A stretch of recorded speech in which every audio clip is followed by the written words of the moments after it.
Ya, entonces iniciamos. Si tienen alguna pregunta, me la hacen ya.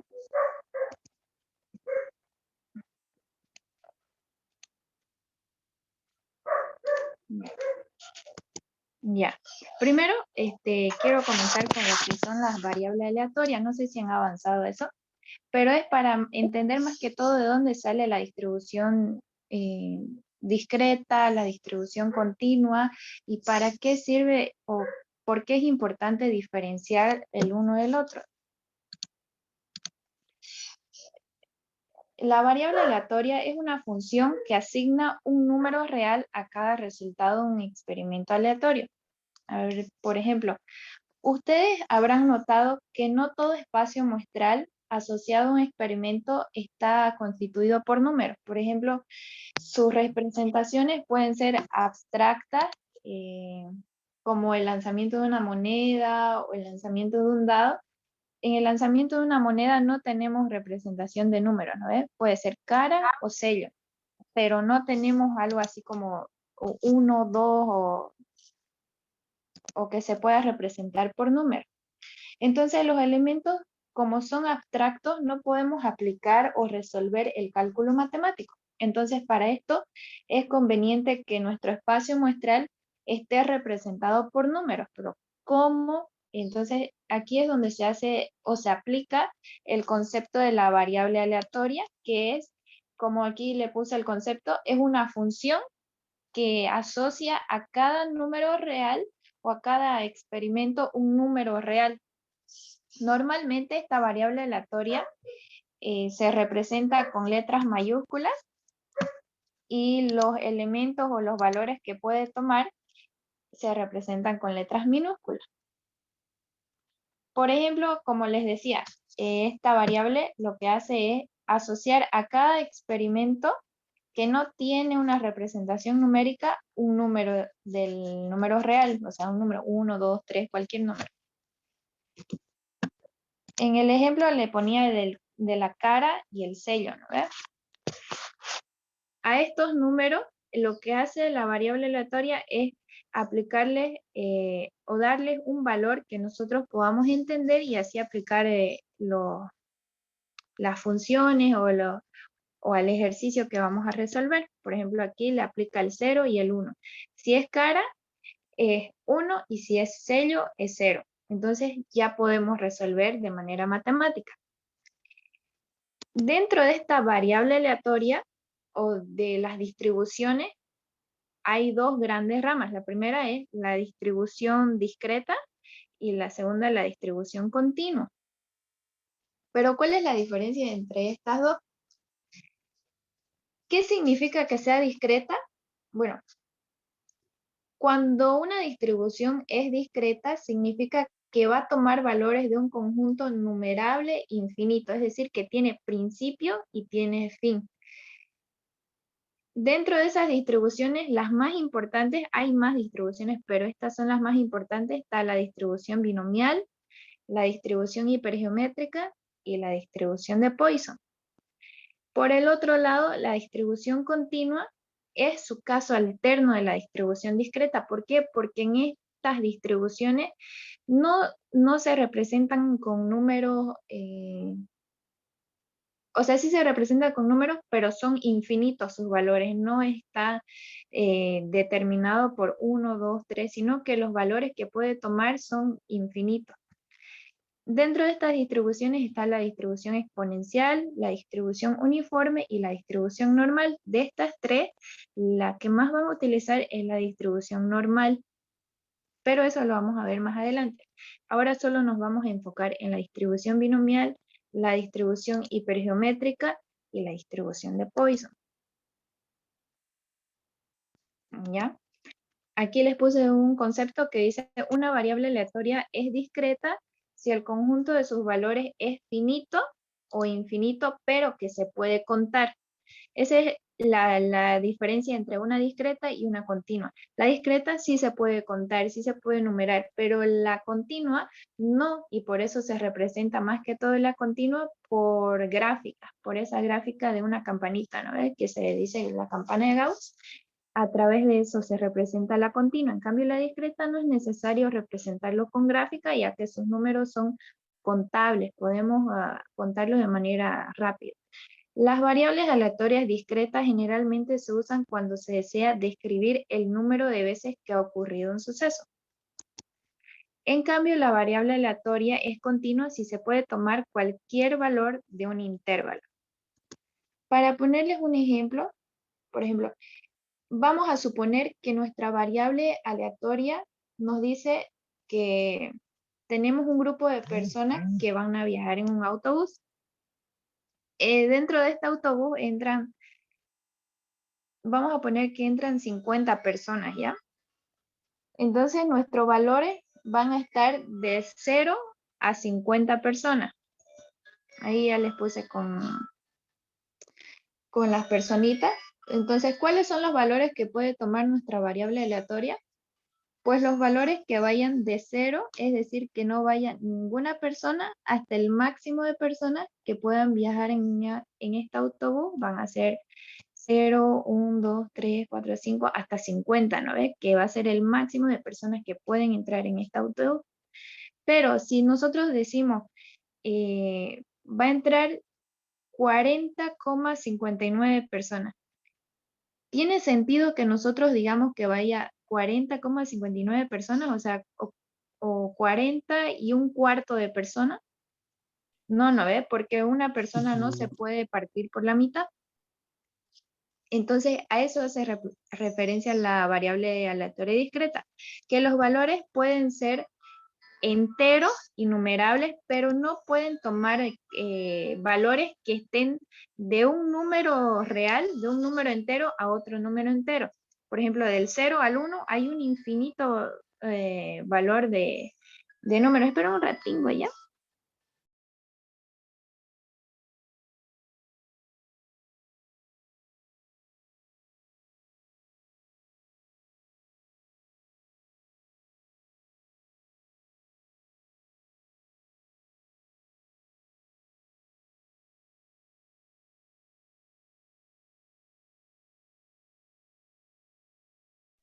Ya, sigamos.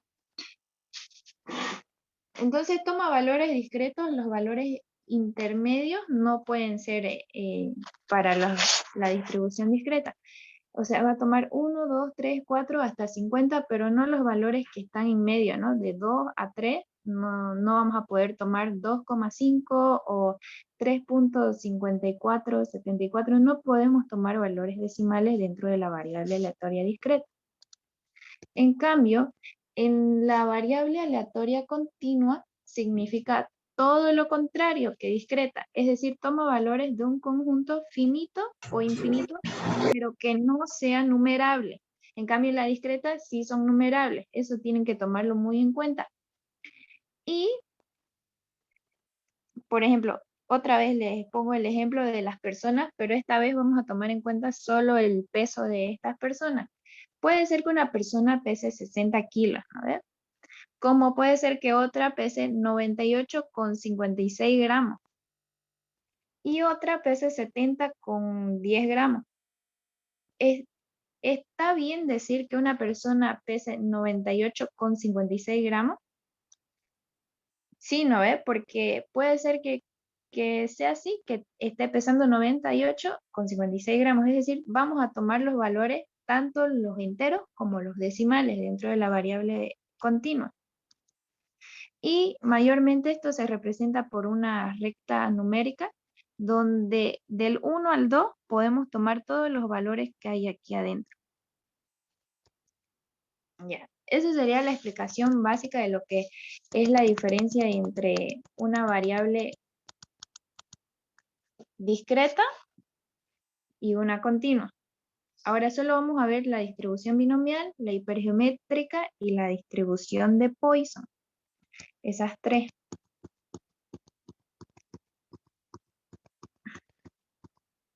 Ahora la distribución binomial.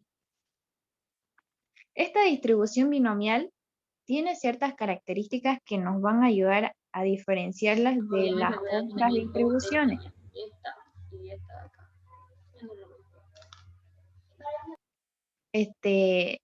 Si tienen alguna pregunta, me dicen nomás, si no, no sé. Ya. Dice, la distribución binomial, ¿cuáles son sus características? La primera, en cada prueba del experimento solo son posibles dos resultados, el éxito y el fracaso. Esa es una de las características básicas de la distribución binomial. Solo va a tener dos probabilidades, éxito o fracaso. La segunda es que el número de éxito es constante, es decir, si nosotros tenemos un ejemplo, por ejemplo, 50% de probabilidad a favor de nosotros, ese 50% por más que volvamos a repetir ese experimento, se va a mantener constante en todas las pruebas que hagamos. Y se representa por P. El éxito se representa por P, en cambio el fracaso es Q. En este caso, como el éxito es constante, el fracaso también puede ser constante. La otra característica es que el resultado obtenido en cada prueba es independiente de los resultados obtenidos anteriormente. Y por último, la variable aleatoria binomial expresa el número de éxitos obtenidos en las n pruebas. Por tanto, los valores que puede tomar, como les decía, son números enteros solamente. Esta es la fórmula de la distribución binomial. La probabilidad de X va a ser la combinación del número de éxito por el número de fracaso. Aquí N es el número de pruebas que vamos a hacer, K es el número de éxito, P es la probabilidad de éxito, que no es lo mismo que el número de éxito, y Q es la probabilidad de fracaso. Si no saben hacer combinaciones o en su calculadora no están las combinaciones, esta es la fórmula de la combinación. N con K igual a la permutación de N sobre K permutado, N menos K permutado. Pero mejor si lo ponen completamente en la calculadora. Ahora, yo creo que el licenciado les enseñó cómo hacer con la tablita, ¿no ves? La distribución binomial, tanto la distribución normal como la distribución binomial acumulada con una tabla, pero en este caso yo no tengo esa tabla, por eso solo les voy a enseñar con la fórmula, ¿ya? La distribución hipergeométrica. Igual, esta distribución se parece en los ejercicios mucho a la distribución binomial, pero tiene ciertas diferencias. Por ejemplo, al realizar un experimento con este tipo de distribución se esperan dos resultados, éxito o fracaso también. Pero la diferencia entre una distribución binomial y una distribución hipergeométrica es que la distribución hipergeométrica, los resultados o la probabilidad de éxito no es constante. Como en la distribución binomial, la probabilidad de éxito siempre iba a ser constante, ¿no? Es 50% de probabilidad de éxito para nosotros y en el próximo ejercicio 50% de probabilidad de éxito para nosotros iba a ser en la distribución binomial. En cambio, aquí, como los ejercicios son sin reposición o sin reemplazo, el resultado o la probabilidad no va a ser constante. La fórmula de la distribución hipergeométrica es esta, que es la probabilidad de X, va a tener la combinación del número de éxito por la combinación del número de éxito con la muestra sobre el número de la población combinados con el número de la muestra. N es el tamaño de la población, N mayúscula. N minúscula es el tamaño de la muestra. R representa el número de éxitos que queremos saber o el número de éxitos en la población y X el número de éxitos en la muestra. Y por último, la distribución de Poisson. Esta distribución es totalmente diferente a las otras dos. ¿Por qué? Porque aquí la probabilidad de éxito en comparación con las otras no es ni constante ni sin reemplazo, sino que su probabilidad de éxito es pequeña. La distribución de Poisson se aplica más que todo para conocer la probabilidad de ocurrencia de sucesos raros, es decir, eventos que ocurren con poca frecuencia. Por eso es que la probabilidad de éxito va a ser pequeña en comparación con la muestra que tenga. Las características son que la variable aleatoria es el número de veces que ocurre un evento durante un intervalo definido. La probabilidad de que ocurra el evento es proporcional al tamaño del intervalo y los intervalos no se superponen y son independientes. Yo sé que esto es un poco así como muy aburrido, pero es importante saber cuál es la diferencia o los conceptos básicos de cada uno de las distribuciones para que así podamos resolver con mayor rapidez o mayor facilidad los ejercicios. Entonces, la probabilidad o bueno, la fórmula de esta distribución es esa que ven ahí, que se utiliza esta E o el logaritmo de E, que es un número constante. Si no lo tienen en su calculadora, igual lo pueden poner de forma directa, que es 2.71. Ahora sí pasamos a los ejercicios. Y no sé si tienen alguna pregunta de los conceptos o de alguna otra cosa. Si no, vamos a pasar, ¿no? Ya. Disculpe, Entonces, ¿sí? el licenciado nos dijo que íbamos a dar examen hasta la exponencial, disculpe. Esa no las podría explicar, es que yo la verdad me chipé a lo último porque él nos enseñó un ejercicio, pero no le entendí muy bien y dijo que Mm, íbamos a dar examen hasta ahí. ya. Ya luego se las explico. Que ahorita no tengo nada de la exponencial. Ah, ya, Tenía una, gracias. ajá, tenía una presentación de la exponencial, pero como no tengo ningún documento, así que luego de esta presentación se las voy a enviar grabada la explicación de la distribución exponencial. ¿Ya? Ya, gracias. Ya, de nada. Ya. Entonces, empecemos a resolver los ejercicios. Dice, el tratamiento de cierta enfermedad produce una cura en el 75% de los casos. Se selecciona aleatoriamente 6 pacientes, calcular la probabilidad de que todos estén curados y, como inciso B, al menos 4 estén curados. Lo primero que hay que hacer es diferenciar si es una distribución binomial, una distribución hipergeométrica o una distribución de Poisson, cualquiera de las tres. ¿Y cómo lo vamos a hacer? Pues analizando lo que nos dice. Dice, el tratamiento para cierta enfermedad produce una cura en el 75% de los casos. Es decir,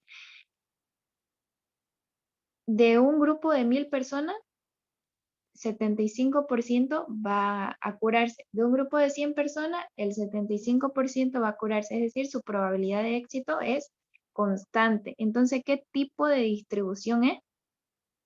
¿Quién sabe qué tipo de distribución vamos a utilizar? Binomial. Binomial.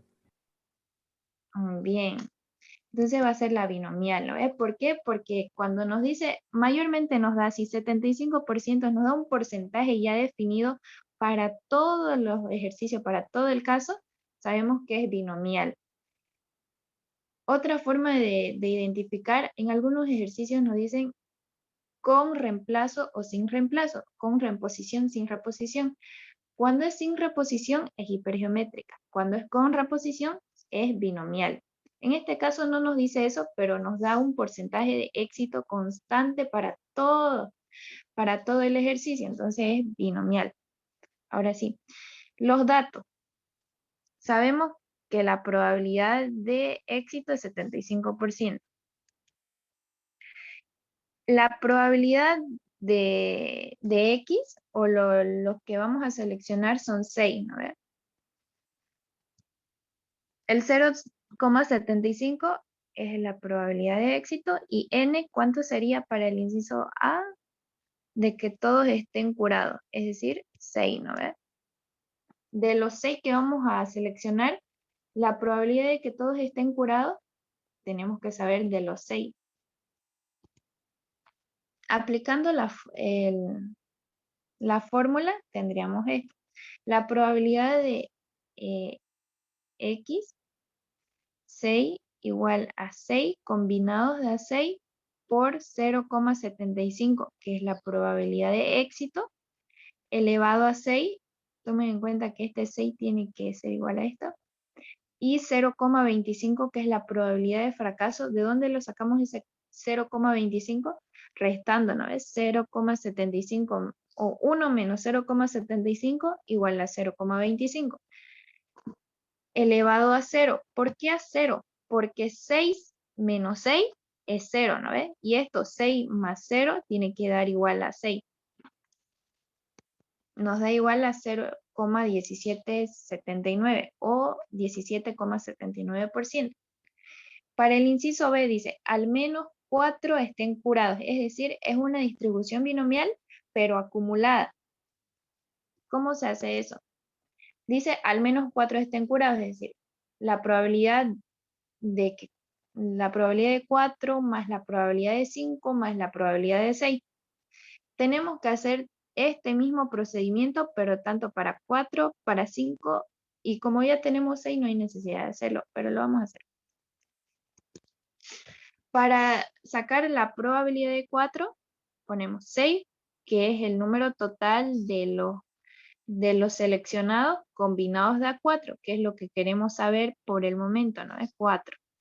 Por la probabilidad de éxito, 0,75. Este 4 va aquí arriba en el número de éxito por 0,25, que es la probabilidad de fracaso.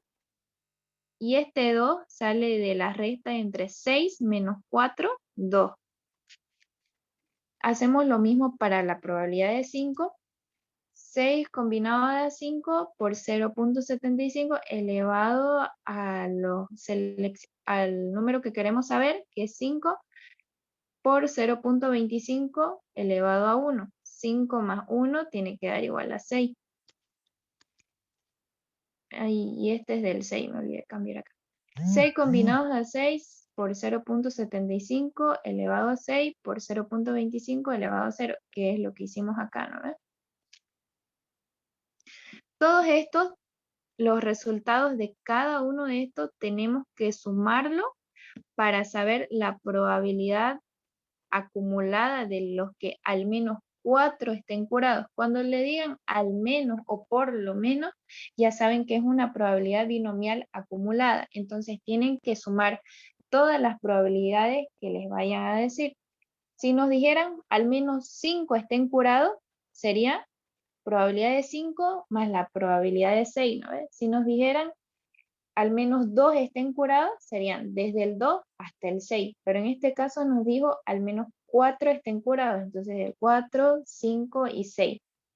Entonces si lo pueden calcular, ¿cuánto es la probabilidad de 4? 6 combinados a 4 por 0,75 elevado a 4 por 0,25 elevado a 2. ¿Tienen calculadora? Si tienen calculadora, lo calculan.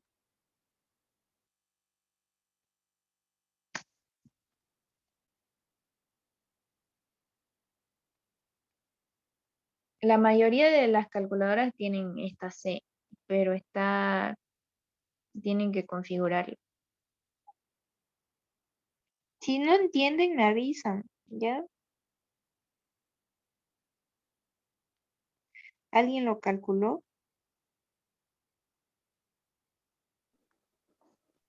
La O no el me están primero, atendiendo. ¿Ah? 0,29 sale. Ajá, 0,29 o 0,30. Sí. Y para la otra probabilidad, 6, la probabilidad de 5. 5. 0,36. Ya. Y la última, la que el 0,17 sería, ya lo tenemos arriba ya. Ajá, ya lo tenemos, ¿no? Ya. Ahora, todas estas tenemos que sumarlos para saber la probabilidad total de que al menos 4 estén curados. Sería 0,30 más 0,36 más 0,18, 0,84, ¿no? Esa es una distribución binomial acumulada. Si tienen alguna pregunta, igual, o alguna duda, no duden en hablar. ¿Ya? Disculpa, ¿podemos aplicar complemento ahí también, no ve? Complementos. Es que el licenciado no quiere que hagamos así. Bueno, no me dijo que no, pero yo lo hice así y me dijo que siempre hay que usar el complemento, me dijo. Ya. Sale Sí, lo mismo, sí, en realidad, pero sale el lo mismo. licenciado me dijo complemento. No conviene hacer Mm, complemento porque vamos a hacer más cálculos, ¿no ve? Del Sí, 0 al al, al 3 sería, ¿no? hasta el 3 y luego lo restan con el 1, ¿no? Sí, sería más un cálculo, digamos. Tienen que ver ¿cómo se dice? ¿Cuál es más fácil para ustedes? Por ejemplo, si nos dijeran al menos 2 estén curados, tendríamos que sumar 2, 3, 4, 5 y 6 y no nos conviene, ¿no? Son 5 probabilidades que tenemos que hacer. En cambio, si lo Ujú. hacen con el complemento, sería el 0, 1 hasta el 2. Son 3 probabilidades. Entonces, ustedes tienen que ver cuál les conviene más.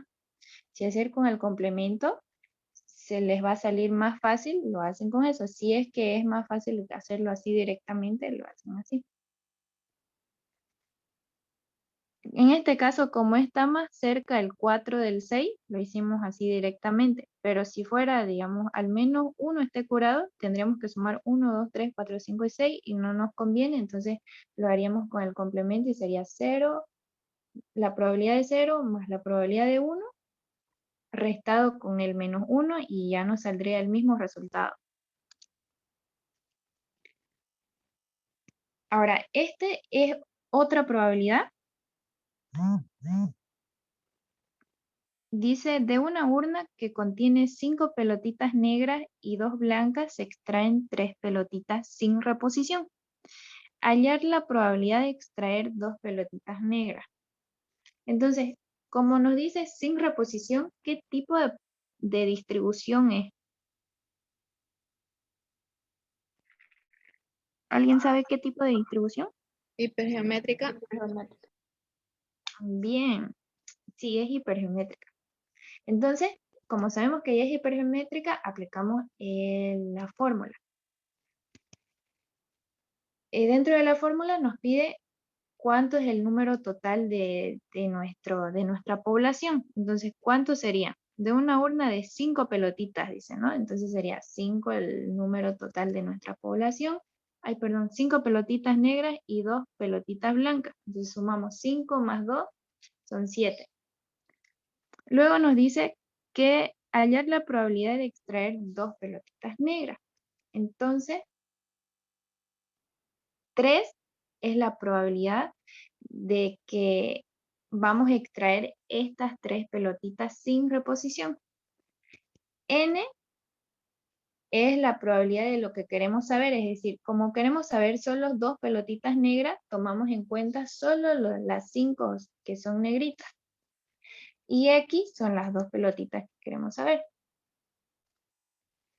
Repasemos otra vez. N es el número total de nuestra población, que sería las 5 pelotitas negras más las 2 pelotitas blancas, son 7 en total.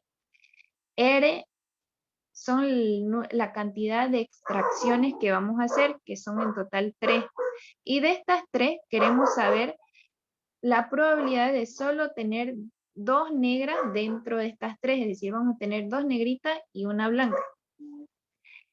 Entonces, aplicando la fórmula, nos dice 7 combinados de a 3, y aquí arriba, ¿cómo lo hacemos? 5 combinados de a 2 por 2 combinados de a 1.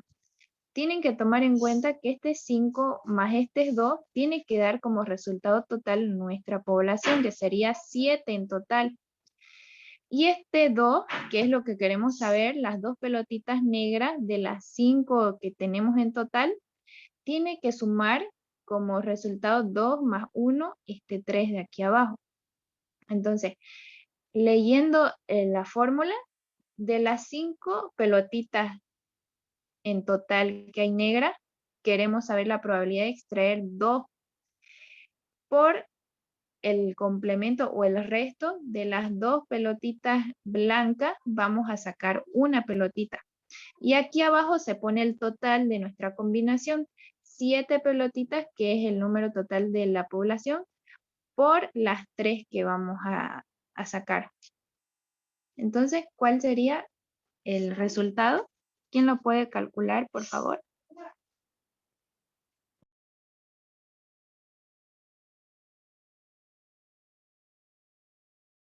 0,57.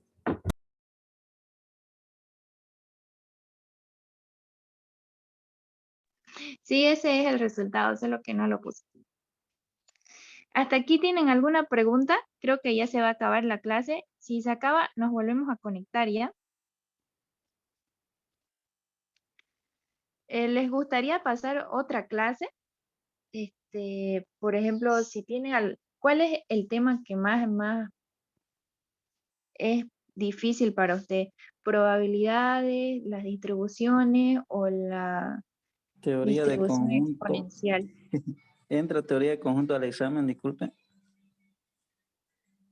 Sí, la mayoría de las veces entra teoría de conjunto, pero más que todo son los ejercicios de probabilidad y de las distribuciones discretas, es decir, distribución de Poisson, binomial, hipergeométrica. Normalmente en su examen solo son 4 ejercicios. Entonces no va a entrar mucho. Ya, si no Entra, tienen alguna pregunta. teorema de o- Bayes, todo eso entra, ¿no? sí entra teorema de Bayes. Ya, gracias. Ya, entonces vamos a seguir en el otro ejercicio hasta que se termine la reunión. Dice, la tasa de llegada de los clientes de un banco es igual a 20 por hora. Si se considera que el número de llegadas al banco se puede modelar con la distribución de Poisson, hallar la probabilidad de que entre las 10 de la mañana y las 11 de la mañana lleguen al banco 10 clientes. Entonces, aquí nos dice si X es la variable aleatoria que indica el número de clientes que llegan entre las 10 y las 11 de la mañana, se tendrá la probabilidad de que en ese intervalo lleguen los 10 clientes. Entonces, aquí ya nos dice que es distribución de Poisson, ¿no? Solo que hay que saber aplicar la fórmula. Como les decía, aquí nos indica el número de clientes que llegan entre las 10 y las 11 de la mañana. Entonces nos dice hallar la probabilidad de que entre las 10 y las 11 lleguen 10 clientes al banco. Reemplazando en la fórmula, lo que queremos saber es la probabilidad de que lleguen los 10 clientes. Estos 10 clientes, reemplazando en la fórmula, sería E menos 20, que es el número total de clientes que llegan por hora, por 20 elevado a 10, que es el número de clientes que llegan entre las 10 y las 11, permutados por 10. Y en el siguiente, en el inciso B, sería hallar la probabilidad de que el primer cliente llegue 10 minutos después de abierto el banco. ¿Cómo se hace eso? Si la tasa de llegada es 20 clientes, es decir, aquí nos dice 20 clientes por hora, se puede considerar que la tasa de llegada es 20 dividido entre 6 clientes, ¿no ves? ¿Por qué? Porque lo estamos dividiendo por todos los que están llegando en esa hora. Por cada minuto lo vamos a dividir. Luego, si X es la variable que indica el número de clientes que llegan en intervalos de 10 minutos, se tendrá que la población de que el primer cliente que llegue después de los 10 minutos de abierto el banco equivale a la probabilidad de que el intervalo es del 0 al 10, es decir, esto de aquí lo que le decía, lo que hicimos aquí 20 dividido entre 6 fue dividir estos 20 clientes por toda la hora en total. Entonces, 20 dividido entre 6 por 0, es decir, que lleguen antes de la hora, por eso le pusimos 0. Y el resultado sería 0.03656. Este está un poco difícil de entender porque hay que primero saber cuántos clientes llegan por hora y entender entre las 10 y las 11 de la mañana cuántos clientes, pero solo es reemplazar en la fórmula.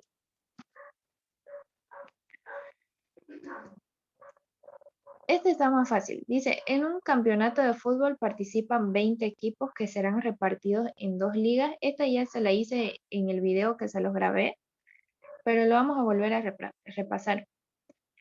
Dice, en un campeonato de fútbol participan 20 equipos que serán repartidos en 2 ligas con igual número de equipos. ¿Cuál es la probabilidad de que los 2 equipos más poderosos estén en ligas diferentes y en la misma liga?